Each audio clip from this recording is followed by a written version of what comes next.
when I'm working inside systems largely defined by men, and a lot of my clients are men, they're not necessarily going to value what they don't see, and they're not going to see what they don't understand. Let me say that again. They're not going to value what they don't see, and they're not going to see what they don't understand. So from my perspective, where would I go inside of a system to get my value? That would be a fool's errand. Hi, everyone. Welcome back to the Well Woman Show. I'm your host, Giovanna Rossi, and I work at the intersection of systems change and personal growth so that you can live with joy, confidence, and ease. So what if the key to thriving in patriarchal systems isn't working harder or playing by the rules, but reconnecting to our roots, our culture, and our wisdom? That's exactly what my guest, Maija West, discovered. And today on the Well Woman Show, she shares how it transformed her leadership, her resilience, and her life. If you've ever felt burned out trying to change systems from the inside, or wondered how to lead authentically without compromising who you are, this conversation is going to shift something for you. Let's dive in. I'm speaking with Maija West. Welcome to the show. Giovanna, thank you so much for having me. It's so good to reconnect. We were just chatting before we hit record about how we have actually known each other for a really long time, but haven't spoken in a while. So it's really great to reconnect. And I just loved seeing what you're bringing to the world. And that's why I just thought I have to reach out and have Maija on the show. It's just such a good fit. So welcome. Thank you, Giovanna. And I just want to say how thankful I am to be here. I've loved getting to see your work over the years. And yeah, we've got a couple of decades in between our two visits. But yeah, thankful for the internet. It's a way to keep us connected. I know, right? It's true. Amazing. So Maija, I want to start by having you share with listeners, who are you in the world today? Well, today I'll just say thank you so much for having me. And the way I share who I am today is I describe myself as a dual citizen of Latvia and the United States. Being a first generation born in the US on my mother's side, I stand on the shoulders of that particular part of my family, in particular, Latvians who've survived 800 years of occupation due to the use of their cultural practices. I'm also a mother. I'm also living as a guest here on the lands of the Estland, Salinan, Chalone, and Rumsen tribes on the central coast of California. And it's so ecologically rich here. So we have so many different peoples that are from this area. And I'm also a former attorney. I practiced law for 15 years. And I had a particular focus on supporting women leaders and Native Indigenous communities as part of my practice. And sometimes that included advocating for survivors of predators. Now I'm a consultant, mediator, peacemaker, and I also am privileged to have said that I co-founded the Healing Reconciliation Institute, which is now known as Itsu Circle. So that all, and by some miracle, I'm married to a very strong man for 25 years and continue to learn from that practice of being married as well. Ooh, so much right there. Thank you. I really am so interested in a lot of what you just shared. And I'm curious about how you have woven the different parts of yourself. Because, what I hear, I'm hearing a lot of different layers of what you shared. And I think this community and the folks listening have a lot of different identities, and we do so much. And, as you know, I really focus on supporting high achieving women who are perhaps in transition or in burnout, or just things are, needing some support and some space.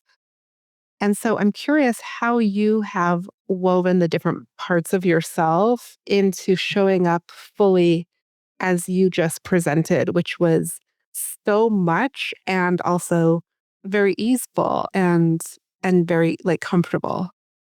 Well, I also just relate to what you're sharing about the women you serve. And I've certainly had many times where I've bumped up against significant burnout and challenges in this work. And it's humbling, I would say, to try to live a authentic life in all those different ways without compromising some part of ourselves. And so for me, I came up with this metaphor of the braid early on when I was in my early 40s and I'd had kind of the need for new tools. We can talk about that more later, but I just really felt like I needed to understand whether I was really walking the talk with myself, with my family, and in my communities of influence, whether that was at work, in circles of women, where was I actually practicing the core values in all those spaces or not? And so that was the humbling opportunity to recognize, especially in a system defined by patriarchy, that so much of our validation as leaders comes from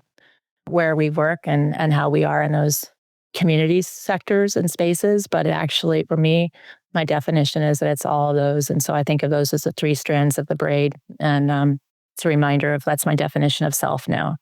And that at any time, any one of those strands can become unraveled.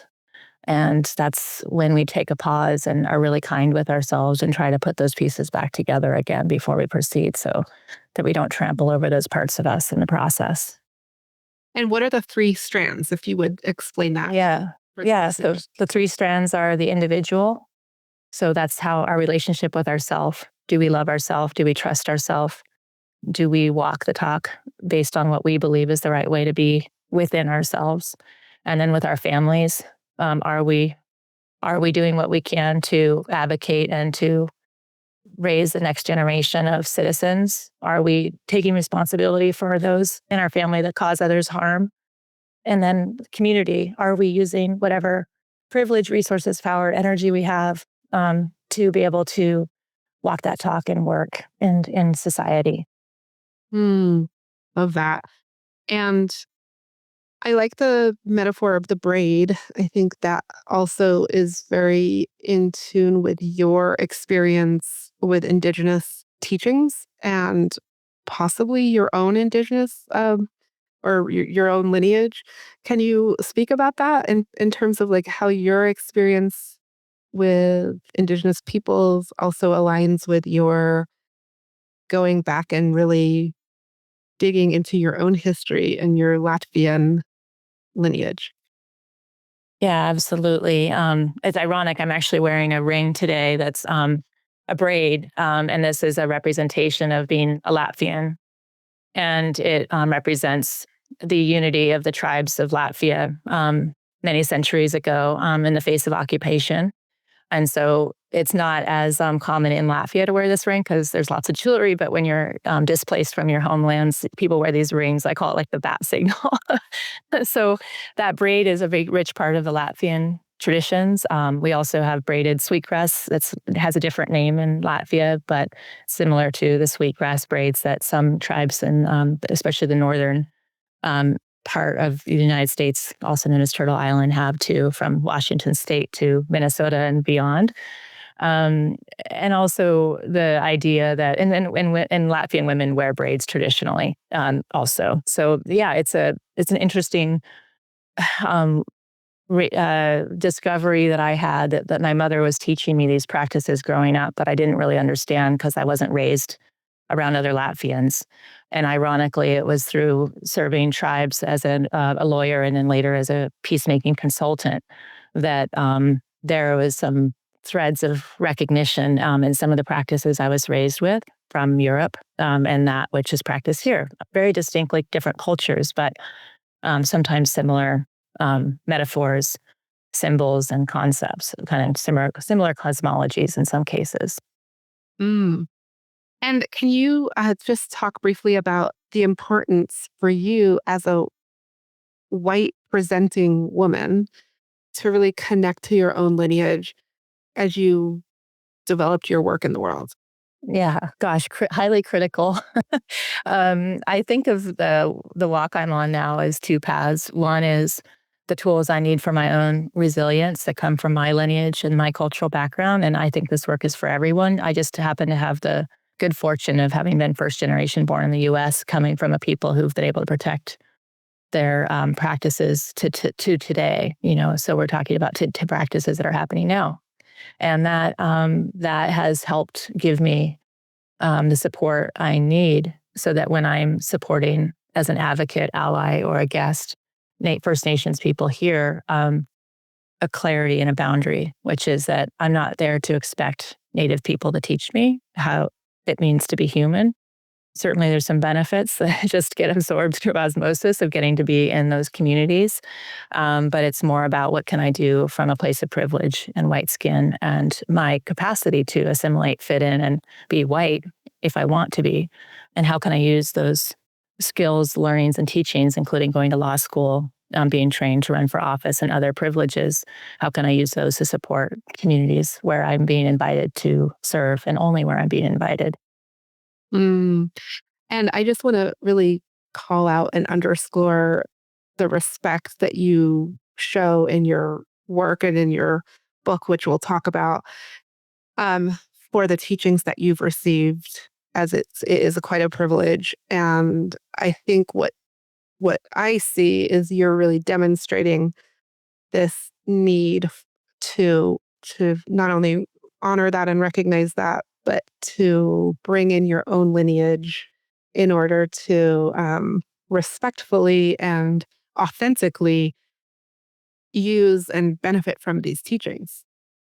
Yeah, I think that the what I have come to in my own exploration and recovery of my lineage, because again, I only had one generation of loss. I didn't start my lineage recovery until I was in my 40s. My name Maija means goddess of the hearth and home in Latvian.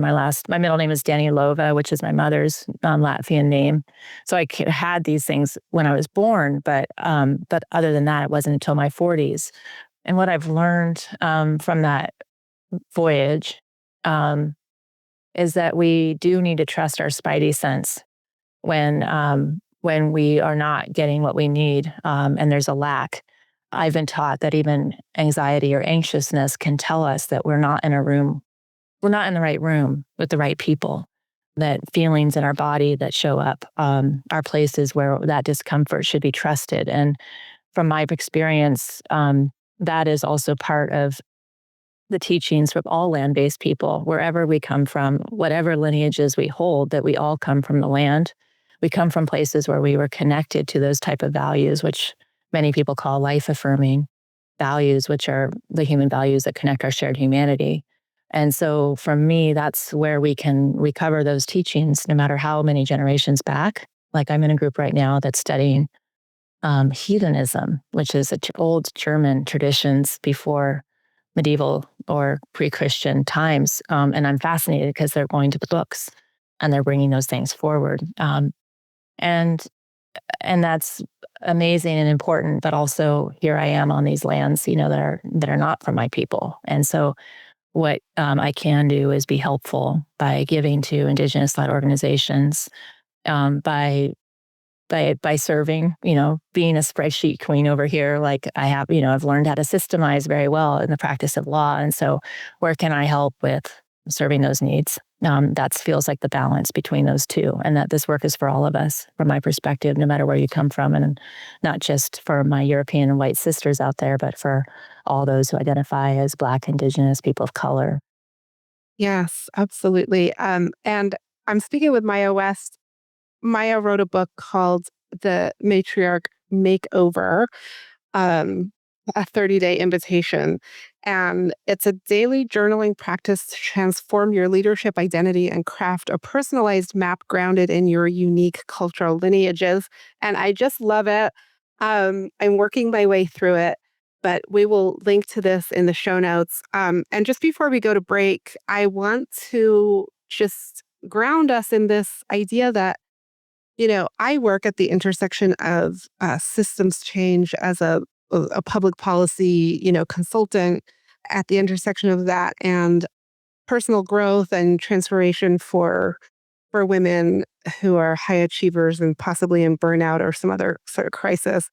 And I just want to give you a chance to reflect on where your work fits in with fighting the patriarchy because that's what we're doing. And specifically, I want to say I have spent my career working within systems that are very oppressive while also trying to change those systems, right? So working within the system while trying to change the system is a very particular thing. And I know you've done this with an attorney background and doing the work that you're doing. How does that resonate with you? Like, what do you want to say about that? Like, what do I do outside the systems? What do I do inside the systems? Outside the systems that's where I get my juice. That's where I get my tools of resilience, because what I've understood about myself, trying to walk the talk of the embodied feminine in this lifetime, and the powerful Latvian women and other people that have supported and inspired me, is I have to define my own value. And when I'm working inside systems largely defined by men, and a lot of my clients are men, they are not necessarily going to value what they don't see, and they're not going to see what they don't understand. Let me say that again. They're not going to value what they don't see, and they're not going to see what they don't understand. So, from my perspective, where would I go inside of a system to get my value? That would be a fool's errand. But what I can do is resource outside those systems and then bring in my embodied feminine into those systems. And what I mean by that is, how do I lead versus what I'm doing is the important play. And that's how I've tried to practice in my professional life. Oh my gosh, I love that so much. I feel like we need to underscore and highlight that whole piece. And we'll have a chance to dig in a little bit more into you as a leader and how you do this, because it can be really challenging to continue to show up and continue to do that over and over with all of the um, kind of oppressive systems and pushback and all of that. So we'll get into that, but we are going to take a quick break. I'm speaking with Maija West on the Well Woman Show, and we'll be right back. If you've ever found yourself worrying if you'll ever really make it in the thing you're pursuing, waking up at 3 a.m. with that familiar wave of anxiety, feeling drained, like no matter how much you do, it's never enough, stuck leading in your team, second guessing every move, or procrastinating because moving forward just feels too heavy, then I want to personally invite you into something different. This isn't another do more, hustle harder program. The Well Woman Academy is where you'll be deeply heard, truly seen, and fully supported. It's where high-achieving women like you, who are out there changing the world, come to release the anxiety, burnout, perfectionism, and self-doubt that hold them back. The result? You don't just survive. You get to live your well woman life, a life of joy, ease, and abundance, even when the world around you feels chaotic. This is about rewriting the rules for how we love, lead, and succeed, because it's your time. Visit wellwomanlife.com/academy to learn more. And we're back on the Well Woman Show with Maija West. And Maija wrote a book called The Matriarch Makeover, a 30-day invitation, and we'll link to that in the show notes. And Maija, we're going into a segment called Superpowers for Success. And this gives you a chance to share with listeners some about who you are and how you show up in the world. And the first question I just want to ask you is, what does success in life mean for you? Gosh, okay. I'd say success in life for me means that I do my best to never violate my moral compass. And that means that I have to really be clear on what I stand for and what I'm going to do in this lifetime as much as I can, and my priorities around that.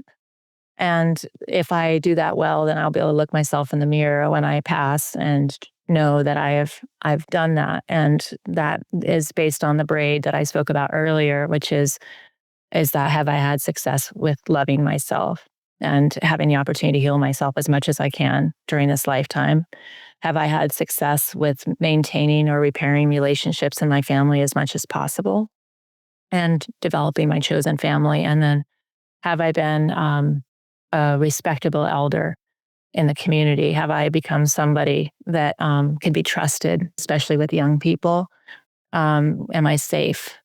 And those for me are like the definitions. And financially, I want to underscore that, I'm still a licensed attorney, that having a career that allowed for me to have some financial freedom has allowed many of these things to happen, to be able to invest in myself. And so having the freedom and success to choose is an incredible privilege. And so that for me is also success, is that I continue to have the choice to stay in alignment with my moral compass. Mm, okay. And when did you know, Maya, that you were really good at what you do? Um, I think around 2021, I had been fighting my way to the pandemic and my keeping my law practice going, which was a boutique firm on the central coast of California, where we charged a lot for certain clients, and then we dedicated our resources to supporting women and Indigenous matters. And I was like fierce and like super warrior energy. I would say maybe more masculine. I was fighting a good fight inside of a very strong male-led lawyer practice on the central coast of California. And I had to stop because the cup runneth over, about 1 year into the pandemic. I just couldn't bring that energy anymore. And so I had to reevaluate what part of the practice that I loved. And it turns out that I'm very good at running healing circles. And so I do that now. And what I mean by healing is running a meeting from a place of healing. A trauma informed approach can actually change cultures and companies. And that's the reason why I think I'm able to create those safe circles is because I've had many different lives. I've had 31 different jobs. I've been very rich. I've been very poor. I've been treated like white trash. I've been treated like the rich bee, everything in between. And so I think people recognize that I'm not judging them because I've not always been exactly in anyone's shoes, but I do respect them for who they are, even if they're acting badly. And as my teacher Cheryl Fairbanks taught me, be hard on the issue, not the person. That's a peacemaking approach. Okay. And so just to clarify, did you, in 2021, when this all happened, did you shift your practice from law to more consulting? And so now do you practice using these tools Mhm. in a patriarchal environment still? Yes, yes, I absolutely do. Right in the heart of it. And so I run meetings now. That's what someone asked me. What do you do now? So yeah, I kept my license active because I mediate. Sometimes very very limited, but I became a business consultant and asked a handful of my clients to go forward. And so I help support them on a regular basis on these annual commitments, and it allows for us to build a strong relationship based on trust. But it's very much in a variety of organizations, and some of them are very traditional male-led organizations. Mm. Okay. Yeah. And so then where is your work with women and with the matriarch makeover? Because is that a separate process? Yeah, I hold a few. I love a Jill of many trades, but I do really appreciate having the balance because when I offer services to women, I want that based on informed consent. So with the women, I have my book, and that was my biggest offering. It took me um, about 8 years to publish that book to get to the place where I understood what I wanted to say and how I wanted to say it. And then I offer a book club. We have an annual book club. We have an online drop in that starts this fall. And then I have an annual retreat. And the next one's up here on the Central Coast in September. And there's still a couple seats left. But yeah, those are the offerings right now. And from time to time, I will coach and support a leader privately if they need it. That's always something I'm open to. And then sometimes they will bring me into an organization where they need a major culture change. And then I basically run the meetings there. And for that type of environment. So there's a couple of women-led organizations that I serve, but yeah, most of my clients are led by men. Interesting. I love hearing how you have woven that together in your different offerings and how you show up. Um, can you describe, Maya, a personal habit that contributes to your own well being so that you can show up in the world and do all of what you do? Yeah, at the most basic level, I do my best to bring the sacred into every meeting, into every meal, or every gathering I have, and I do this with all of my clients, whether it's inside these systems or outside. And in the most basic way, it's inviting people to take a breath together. And it can feel really awkward in a corporate environment, trust me, because, I've come with like corporate lawyer energy and my suits and all that stuff.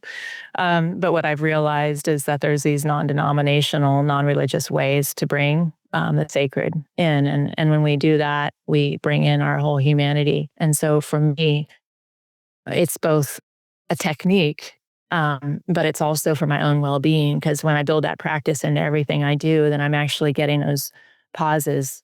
And I need those because I need to be able to stay centered and present and conscious so that I can be of service. And so by building that in, it just becomes more automated. And of Yeah. course, giving gratitude. Mm-hmm. Oh, and giving gratitude. Yeah. And it seems like it's a great way to model that type of leadership to your clients too.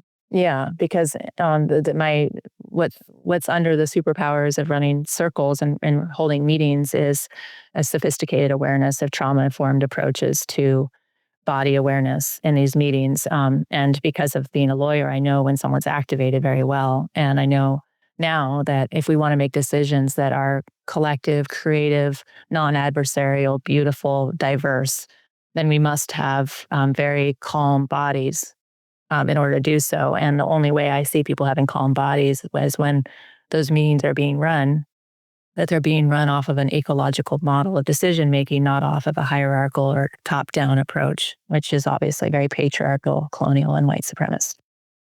Yeah. And that must be a real challenge sometimes, bringing people along with that, right? Even if they intellectually say, yes, I agree, we want to do that. It's a whole different story to actually implement that. Yeah, yeah, because our habits, like my daily habits are hard, fast, tough ones to change. But if we think of ourselves as being, made up in this biology of habit, right? Like we get addicted to the chemical releases in our brain. Our bodies are, moving towards what it knows. But if we can create those structures very, very formally through strong protocol, then we can actually create new habits within our bodies, but also within a group of human beings. And my indicator of whether I've been successful or not is how did you feel in this meeting? And that's how we rate those meetings. And that's what we're looking for is how did you feel? And that's where I know we're going to get good decisions because everybody's saying, I felt good. And those decisions that get made from a data perspective are the best decisions because we know when we make decisions out of fear, they're garbage. Hmm. But do you ever come across people who are in the meetings who are disconnected from how they feel and not able to articulate that? And like they're so in their head that they're like, what do you mean? I don't even understand the question. Every single meeting, and it never is the same person twice. So the protocol includes writing down the questions that people will be asked inside the agenda so that people know them in advance from an informed consent perspective, because that's a core value of mine is informed consent and everything I do. That for me, that's honoring the divine feminine. When I'm in those meetings, then every person has to start with an I feel statement. And so that's one way we stay out of our heads because I think versus I feel are very different openings. I learned that on cross-examination questions in law school and litigator. But that way of designing your questions to get the response you're hoping for also guides people towards more appropriate ways of speaking. And there'll be men in the room, sometimes women, they'll say, I don't know what I'm feeling right now. Okay, then you can pass.